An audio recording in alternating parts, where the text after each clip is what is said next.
তো আজকে আমরা যেটা পড়ব next part of wave, that is ফার্স্টে একটু দেখব জেনারেল ইকুয়েশন। দেখো ইকুয়েশন ব্যাপারটা কি, জেনারেল ইকুয়েশন এটা তোমাদের লাগে না, জাস্ট আমি একটুখানি বলবো। আর একটা ওয়েভকে ডিফাইন করার জন্য কী কী প্যারামিটারের প্রয়োজন হয় সেইগুলো জানবো, ঠিক আছে। তো ফার্স্টে দেখো তাহলে সাউন্ড ওয়েভের দুটো ক্যারেক্টার এটা মনে আছে, একটা হচ্ছে লংগিটিউডিনাল ওয়েভ আর একটা হচ্ছে মেকানিক্যাল ওয়েভ, রাইট না? ওকে, তো আজকে যেটা হবে যেটা দেখিয়েছিলাম সেম একটা এক্সাম্পল দিচ্ছি দেখো তোমাদের। আচ্ছা ফার্স্টে আগে আমরা equation, general equation of wave পড়ছি, এখন সাউন্ড ওয়েভটা একটু ভুলে যাও। In general any type of wave, তার জন্য যে জেনারেল ইকুয়েশন আমরা দেখে বুঝবো এটা একটা ওয়েভের সমীকরণ, সেটা হচ্ছে সেই ইকুয়েশনটাকে লিখি, ঠিক আছে। তো দেখো কোনো একটা ওয়েভকে যখন ডিফাইন করা হয় y is equals two A sine theta or a cos theta, ঠিক আছে। এখন বিষয় হচ্ছে থিটার মধ্যে কিন্তু অনেক কিছু আছে, থিটার মধ্যে পজিশন আছে অ্যাজ ওয়েল অ্যাজ টাইম আছে, আর অনেক কিছু আছে। যাই হোক এটা ক্লাস 11-এর পার্ট, আমরা জাস্ট এইটুকুনি বললাম যদি এ সাইন থিটা বা এ কস থিটা দিয়ে ইকুয়েশন থাকে সেটাই হচ্ছে জেনারেল ইকুয়েশন অফ ওয়েভ। ওকে, এখন বিষয় হচ্ছে সাইন থিটা আর কস থিটাই কেন হলো, এটা একটু ইম্পর্টেন্ট। দেখো একটা ওয়েভকে ধরো, যখন আমরা ওই আগের দিন যে এক্সাম্পলটা দিলাম ওই স্ট্রিংয়ের কোনো একটা এন্ডে যদি আমরা একটু পাস ক্রিয়েট করি, তাহলে ফার্স্টে এই পার্টিকেলটাই উপরে এলো আর বাকি স্ট্রিংটা পুরো দিস ইজ। যদি এর নেক্সট ডায়াগ্রামটা ড্র করি তাহলে কেমন হয় বলো তো, তাহলে এই জায়গাটা একটু মুছে দাও। ফার্স্ট হচ্ছে এইটা এলো, তারপরের পার্টিকেলটা উপরে এলো, হ্যাঁ কি না, তারপরে একটা হবে এইটা, তাহলে করতে করতে করতে করতে একদম লাস্ট পার্টিকেলটা এলো, এই স্বর্ণ। দেখো যদি আমি ইম্পালসটাকে কন্টিনিউ রাখি তাহলে আবার এইটার পরে এর মাঝখানে অনেকগুলো আছে, ঠিক আছে, ডট ডট দিলাম, আবার তারপরে এই পার্টিকেলটা আবার উপরে উঠবে, তারপরে আবার হবে, মানে এই জিনিসটা রিপিট হবে, হ্যাঁ কি না, this is repeating in nature, yes or no? Yes. তাহলে এই জিনিসটা রিপিট হচ্ছে, কন্টিনিউয়াস হতে থাকছে। তো দেখা যায় যেটা সাইন থিটা আর কস থিটার কার্ভের মধ্যেও ওই রিপিটিং নেচারটা আছে, ঠিক আছে। আরেকটা বিষয় হচ্ছে কন্টিনিউয়াস নেচারটা আছে, দুটো বিষয়, একটা হচ্ছে রিপিটিং নেচার আর একটা কন্টিনিউয়াস নেচার। এই জন্যই আরও সাইন থিটা কস থিটা কেন হয় এর আরও ম্যাথামেটিক্যাল ইকুয়েশন আছে, এর এক্সপ্লেনেশন আছে, যাই হোক ওইগুলো অত ডিটেলসে যাচ্ছি না। তো জেনারেল ইকুয়েশন যে কোনো ওয়েভের সেটা জানবে সাইন থিটা কস থিটার টার্মে লেখা হয় ইন জেনারেল। আর সাইন থিটা কস থিটার যে কার্ভ হয় না সেটা হচ্ছে এই টাইপের হয়। যদি সাইন থিটা কস থিটার গ্রাফ আমরা দেখি, this is in nature, in this nature, এটা হচ্ছে সাইন থিটার কার্ভ, আর কস থিটার কার্ভটাই ওপর থেকে স্টার্ট হয় এই নেচার, ঠিক আছে। So this curve is the sine theta curve and this is the curve of cos theta curve, এটা। আচ্ছা বিষয় হচ্ছে এই যে থিটা, এই থিটার মধ্যে কিন্তু থিটা একা কিছু নয়, এর মধ্যে দুটো তিনটে পার্ট আছে, তার মধ্যে মেন যে দুটো, একটা হচ্ছে ফাংশন, একটা পজিশন আছে মানে অবস্থান, আর একটা হচ্ছে টাইম আছে। মানে এটা হচ্ছে এই ওয়েভ ভ্যারি করছে পজিশনের সাথে আর টাইমের সাথে। এখন বিষয় হচ্ছে দেখো যখন আমরা কোনো একটা পার্টিকেলকে ইম্পালস দিচ্ছি, ধরো এইটা, এই পার্টিকেলটা এই পজিশনে এসছে টি ইজ ইকালস টু 1 সেকেন্ডে, ওকে, তারপরেরটা এসছে টি ইজ ইকালস টু 2 সেকেন্ডে, ক্লিয়ার। এরকম করতে করতে দেখো এই লাস্ট পার্টিকেলটা এসছে টি ইজ ইকালস টু 10 সেকেন্ডে, আবার এটা এসছে ধরো আবার টি ইজ ইকালস টু 11 সেকেন্ডে। এখন আমরা যদি বলি এটা এসছে টি ইজ ইকালস টু 3 সেকেন্ডে, কেউ যদি তোমাকে বলে যে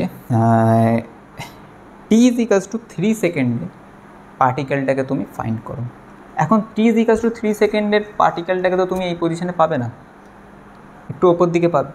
তার মানেটা কি, টাইমের রেসপেক্টে তার পজিশনটা চেঞ্জ হচ্ছে। আবার মানেটা কি, টাইম আর পজিশন দুটোই হচ্ছে যে কোনো একটা ওয়েভকে ডিফাইন করার জন্য দুটো ইম্পর্টেন্ট ফ্যাক্টর, দুটো ইম্পর্টেন্ট প্যারামিটার, ঠিক আছে।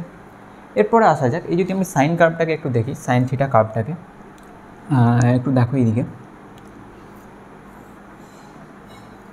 এটা সাইন কার্ভ না, সাইন কার্ভের নেচার হচ্ছে এইরকম, ঠিক আছে।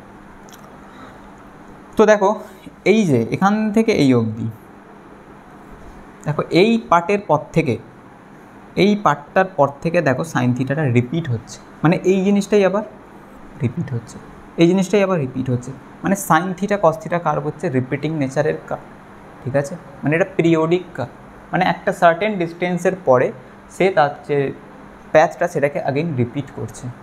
এই জন্য ওয়েভের ক্ষেত্রেও তাই একই জিনিস হয়, যে ওয়েভ কী করে, এটা কন্টিনিউয়াস ওয়েতে হতে থাকে, ঠিক আছে, রিপিটিং নেচারে।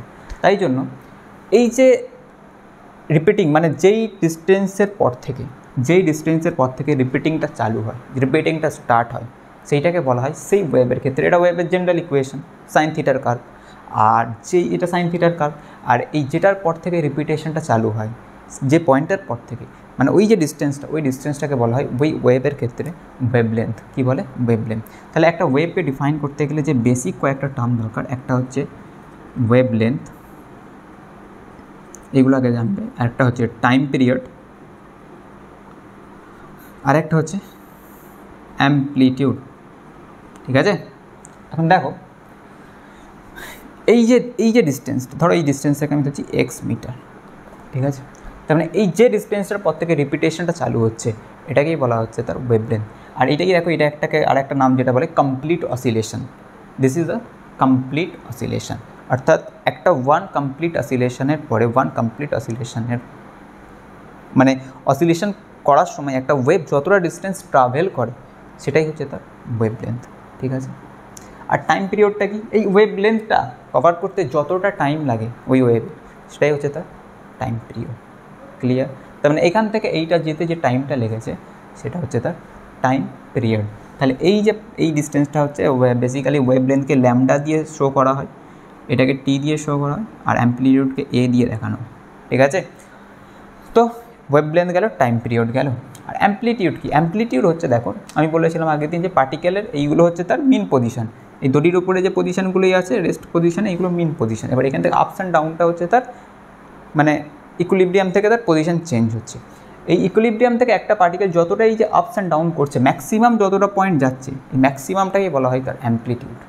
ক্লিয়ার? এই ম্যাক্সিমাম যতটা যাচ্ছে। তাহলে এই যে ইকুয়েশনে এটা লিখেছি, এই এটা হচ্ছে অ্যাম্প্লিটিউড। বুঝলে? তাহলে একটা ওয়েভকে ডিফাইন করার জন্য এই তিনটে, আর সাইন কার্ভের ক্ষেত্রে এই অ্যাম্প্লিটিউড দিস ইজ। ওকে, তাহলে এটা হচ্ছে একটা ওয়েভকে ডিফাইন করার জন্য basic term wavelength, time period, amplitude. আর একটা টার্মিনোলজি আছে, সেটা হচ্ছে ফ্রিকোয়েন্সি। ফ্রিকোয়েন্সি মানে হচ্ছে, এটা একটু জেনে রাখো, ইনভার্স অফ টাইম পিরিয়ড। মানে টাইম পিরিয়ড হচ্ছে টি, এর রেসিপ্রোকাল। ইনভার্স না, actually reciprocal. 1/t, T is the time period, তাহলে frequency is 1/t, reciprocal of time period. মানেটা কী বলো তো? অর্থাৎ একটা টাইম পিরিয়ডের মধ্যে যতগুলো কমপ্লিট অসিলেশন করছে একটা ওয়েভ, সেটাই হচ্ছে তার ফ্রিকোয়েন্সি। ক্লিয়ার? এবারে ফ্রিকোয়েন্সিটা হচ্ছে, দেখো যে ওয়েভটা কোথা থেকে জেনারেট হচ্ছে। সাউন্ড ওয়েভ ক্রিয়েট হওয়ার বা জেনারেট হওয়ার অনেক প্রসিডিওর আছে। তুমি মুখ দিয়ে আওয়াজ করছো, এটা একটা সাউন্ড ওয়েভ বেরোচ্ছে। গাড়ির হর্ন, ওটাও একটা সাউন্ড ওয়েভ। তুমি একটা মাইকে কথা বলছো, এটাও একটা সাউন্ড ওয়েভ। তার মানে এই যে সাউন্ড ওয়েভ বিভিন্ন সোর্স, মানে সোর্স ডিফারেন্ট হতে পারে। তার মানে ফ্রিকোয়েন্সিটা অলওয়েজ ডিপেন্ড অন সোর্স, এটা মাথায় রাখবে। Frequency always depend on source. অর্থাৎ সোর্স যদি সেম থাকে, তাহলে সেই ওয়েভের ক্ষেত্রে তার ফ্রিকোয়েন্সিও অলওয়েজ রিমেইন সেম। কিন্তু সোর্স যদি চেঞ্জ হয়ে যায়, তাহলে ফ্রিকোয়েন্সি চেঞ্জ হবে। ক্লিয়ার? তার মানে ধরো মিডিয়াম, ধরো তুমি একবার এই এয়ার মিডিয়ামে কথা বললে, আর একবার পুকুরের তলায় একদম ডুবে গিয়ে একটা কথা বললে, ওই দুটো সাউন্ডের কিন্তু ফ্রিকোয়েন্সি সেম, কারণ পার্সনটা হচ্ছে তুমি, অর্থাৎ সোর্স রিমেইন সেম। বুঝলে? অর্থাৎ মিডিয়াম চেঞ্জ হলেও সোর্সের কিন্তু কোনো ফ্রিকোয়েন্সির কোনো চেঞ্জ হবে না, যতক্ষণ না পর্যন্ত কিসের চেঞ্জ হয়? সোর্সের না চেঞ্জ হয়। তাহলে frequency of wave depends on the source, it does not vary with medium. Okay, তো এটা হচ্ছে ওয়েভের বেসিক মানে নেক্সট পার্ট, দ্যাট ইজ ওয়েভের এটা জেনারেল ইকুয়েশান, এটা মাথায় রাখবে। আর সাইন থিটা কস থিটা দিয়ে নর্মালি দেখানো হয়। একটা ওয়েভ কয়েকটা জিনিস, মানে কয়েকটা প্যারামিটার দরকার হয় একটা ওয়েভকে ডিফাইন করতে গেলে, তার মধ্যে হচ্ছে এইগুলো। আর আমার ওয়েভলেন্থ একটা, টাইম পিরিয়ড একটা, অ্যাম্প্লিটিউড একটা, এইগুলো বেশ কয়েকটা। ঠিক আছে? আর একটা দেখো, এই যে ওয়েভের ক্ষেত্রে আমরা বলছি, দেখো যে কোনো ওয়েভের ক্ষেত্রে আর একটা ইম্পর্টেন্ট প্যারামিটার থাকে, সেটা হচ্ছে ভেলোসিটি। কি না?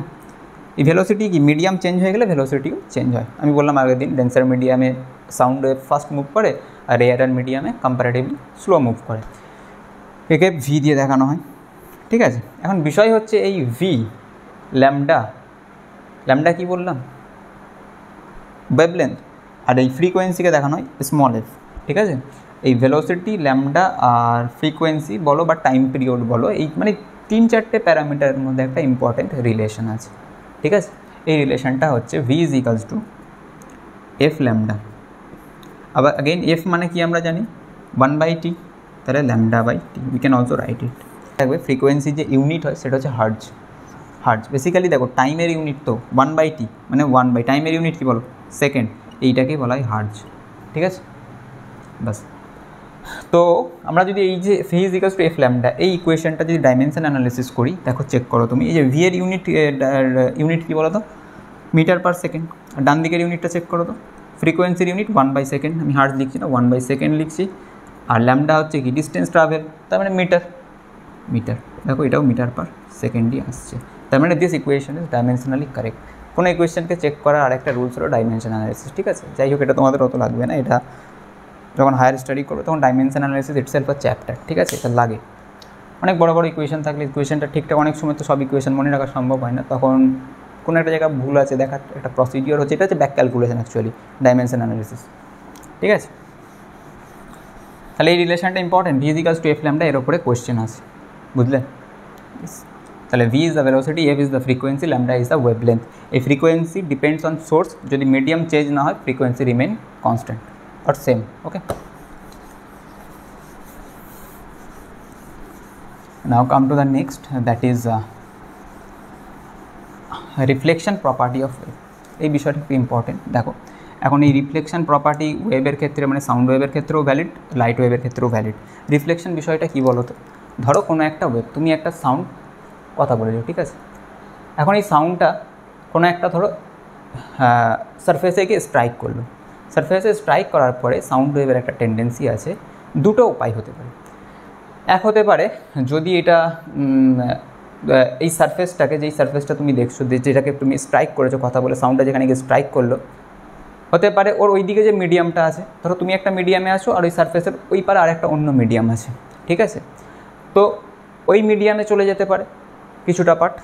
আর একটা হতে পারে যে মিডিয়ামে তুমি কথা বলেছো আবার come back in this medium some portion of, okay, তার মানে কিছু পার্ট এই মিডিয়ামে ব্যাক করতে পারে আর কিছু পার্ট ওই মিডিয়ামে চলে যেতে পারে। এই যে ব্যাক যে মিডিয়ামে করছে আগেইন, অর্থাৎ যে মিডিয়াম থেকে গেল আগেইন যে এই মিডিয়ামে ব্যাক করছে, এই প্রপার্টিটাকে বলা হয় ওয়েভের রিফ্লেকশন প্রপার্টি। আর ওই যে আনাদার একটা মিডিয়ামে চলে গেল এটাকে বলে রিফ্র্যাকশন প্রপার্টি। তো রিফ্লেকশন যে হচ্ছে ওয়েভের, এর ক্ষেত্রে দুটো মানে একটা পয়েন্ট আছে, ল আছে, ল অফ রিফ্লেকশন, তার দুটো পয়েন্ট, এই দুটো পয়েন্ট একটু মাথায় রাখবে যে রিফ্লেকশন কীভাবে হয়। দেখো তুমি এটা একটা সারফেস, ঠিক আছে, এখন তুমি একটা সাউন্ড দিয়েছো এখান থেকে, সাউন্ডটা ধরো এই সারফেসে এলো এরকমভাবে অ্যালং দিস লাইন, ওকে, এখন এই সারফেসের সাথে তুমি 90 ডিগ্রিতে একটা লাইন ইমাজিন করো বা ড্র করো বা ইমাজিন করো, ঠিক আছে, এই যে লাইনটা, এই লাইনটাকে বলা হয় নর্মাল লাইন আর পারপেন্ডিকুলার লাইন, কারণ এই অ্যাঙ্গেলটা হচ্ছে 90 ডিগ্রি। তো এই যে অ্যাঙ্গেলটা, এইটা ধরো আমার ইনকামিং রে, ওয়েভের এটা ইনকামিং রে আসছে, এই রেটা আসছে অ্যালং দিস লাইন, আর এইটা হচ্ছে আমার নর্মাল লাইন।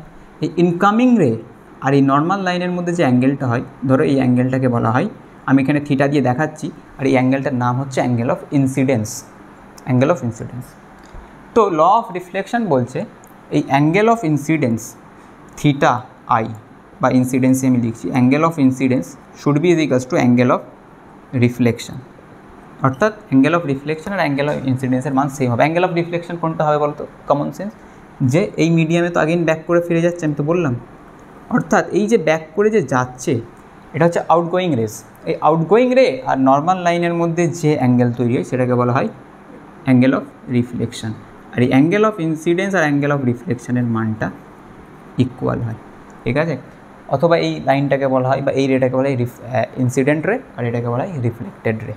ক্লিয়ার? আমি এখানে ইনকামিং আউটগোয়িং বলছিলাম, তো এটা আরেকটা নাম হচ্ছে ইনসিডেন্ট রে, আর এটা হচ্ছে ইনসিডেন্স অ্যাঙ্গেল, আর এটা হচ্ছে রিফ্লেক্টেড রে, আর এটা হচ্ছে রিফ্লেক্টেড অ্যাঙ্গেল। ক্লিয়ার? অর্থাৎ first law of reflection is angle of incidence should be equals to angle of reflection. Clear? Come to the next. দেখো এখানে তিনটে লাইন আছে, হ্যাঁ কি না, একটা হচ্ছে ইনসিডেন্ট রে, এটা একটা লাইন, একটা রিফ্লেক্টেড রে, এটাও একটা লাইন, আর একটা আমার নর্মাল লাইন, হ্যাঁ, ইয়েস অর নো। তো নেক্সট ল যেটা বলছে রিফ্লেকশনের, যে এই তিনটে লাইন আমি লিখছি, শর্টে লিখছি, incident ray, reflected ray and normal line, this three are in same plane, অর্থাৎ এরাই একই সারফেসের উপরে থাকতে হবে। এই দুটো একটা সারফেসে, নর্মাল লাইন আলাদা সারফেসে, ইট ইজ নট পসিবল, অর্থাৎ this three should be lie in the same surface. So these are the basic two law of reflection, and this law is also valid for light wave. আজকে আমরা সাউন্ডের জন্য বললাম, it's also valid for light wave. Clear? And this phenomena of wave is called reflection. Clear? Okay. এবারে আসা যাক, আচ্ছা একটা কথা তোমাদের একটু বলি, যদি পড়ানোর মাঝখানে কোনো জায়গায় ধরো তোমাদের কোনো কনসেপ্টে যদি প্রবলেম হয়, if you have feel some problem in any portion, you can comment in the chat box. Okay, এটা একটা। আর যদি আচ্ছা লাগে অবশ্যই কন্টিনিউ করো। নেক্সট লেকচার সেটা আসবে থার্ড লেকচার। ওই লেকচারে আমরা রিফ্লেকশানের যে কয়েকটা অ্যাপ্লিকেশান আছে সেটা দেখব, আর